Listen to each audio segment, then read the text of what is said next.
But were you for a while, you know, almost told how to present yourself, how to look? Was that part of the deal, the shackles? Oh, they would try. Oh, sure. Some of them would. And what would they try to do to you? Well, when you're signed to a contract, if you want to leave and they don't want to release you, they can just shelve you and you can sit there and rot. You cannot leave. And that's very important to understand. If they have the option, then you just sit there on the shelf. And so that has happened to many artists. So you have to play a very, very different chess game. And I've had many battles. There have been good people within the industry helping to fight my battles. Some of them quietly maneuver here and there so they don't get fired. And then, of course, there are others. I've made some enemies, that's for sure. But I haven't gotten to this place of 10 albums with creative control. It wasn't handed to me. I've had to fight every step of the way. And now, of course, the business has changed so much because of the internet. And there's a real question mark about whether in the future you can make real money out of recorded music with illegal downloads, people getting music for free. Do you think you can, or is the future of making your living in music all about touring and live performance? Well, it relies, I think, on consciousness. I really do. It has to get to the public where they think, all right, listening to a song is like a wine tasting. So I can taste the wine, I can decide if I like it or not, but you don't go then take a bottle and put it in your bag.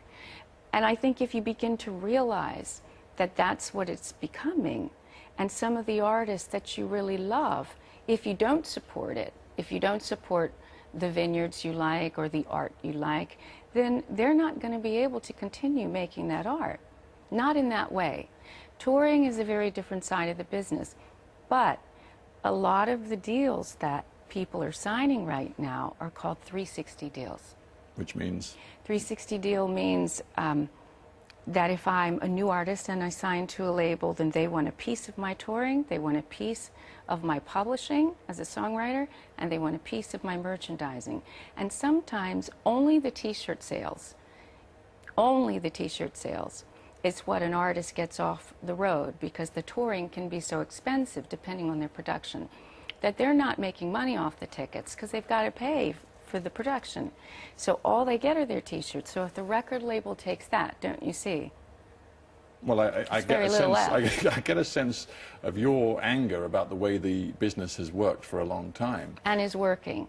But I just wonder in the end whether you've gotten too involved in this. I mean, if you get too uptight about it and if you spend too much time planning out your own way to merchandise and make money off of everything that goes with Tori Amos, are you able to be creative? Well, I think having 10 albums, I'm pretty prolific. I'm fine with that. I think if you don't decide to stand up and do the right thing for yourself, then you're just going to be working for one of these huge corporations. And they'll absorb you, Stephen. They have no problem absorbing you. And it's not, they're not going to sit and say, oh, Stephen, we have morality issues taking your t-shirt money. No, they don't. And they're saying, look, we have to survive too. I mean, they would say, how can you expect us to put all this money in a new artist? Where are we going to get our return if everybody's stealing money? So they can justify it to themselves. But I'm telling you, I wouldn't want to be a new artist today. I think it's a tough position to be in. Yeah, and it's interesting because from the very beginning, in the introduction, I talked about you being determined to fight your battles. And we've sort of heard about the battles you fought as a child against sort of the church that some members of your family were trying to sort of inculcate you with. And we've talked about the sexual battles you feel women have had to fight to be empowered. We've heard about these battles with the record company. What about a different kind of battle, political battles? You referred to yourself as being political. You were very anti-Bush, weren't you? I was. Do you think that was easy or even the right thing to do from your base, at least part of the time, in the UK? When the Dixie Chicks came here, and one of the band spoke out about the shame she felt that George Bush was a Texan, she got pilloried in the United States for being unpatriotic. Do you think you were to a certain extent?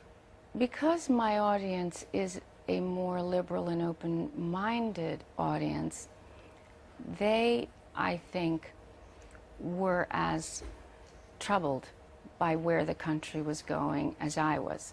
However, I would say to you that I did upset certain people in the right wing that are very powerful and have a lot of control. Who did you upset? I know this is hard talk. Did they? Absolutely. Did it intimidate you? You have to figure if you're going to write about things like that, then you can't be a teenager about it. You can't be, oh, Mom, come rescue me. You have to say, okay, you're going to stir it up. You have to accept that. But I think that... But did you back off a little bit? You see, I'm thinking about the Dixie Chicks again, where the particular individual involved who had talked about this sense of shame, she ultimately issued an apology and did appear to back off. Did you alter the way you spoke out? Oh, no, I've turned it up. If it's too loud, turn it up. Absolutely. Obama's in power now. Does that, in a sense, mean that you've lost some of your passion for this politics? Because presumably he was the guy you voted for. I think that, you know, there's so many different challenges that happen all the time. The fact that he's in power, I think, is very exciting. There are other things, though, that are occurring. That's one reason I have this record of Normally Attracted to Sin, because I think, you know, a lot of people, too, that voted for Obama are very religious. And as a minister's daughter, sometimes I'm concerned that people that are religious are also maybe very judgmental. Very judgmental, say, of how women think of their bodies. You've got plenty more battles to fight.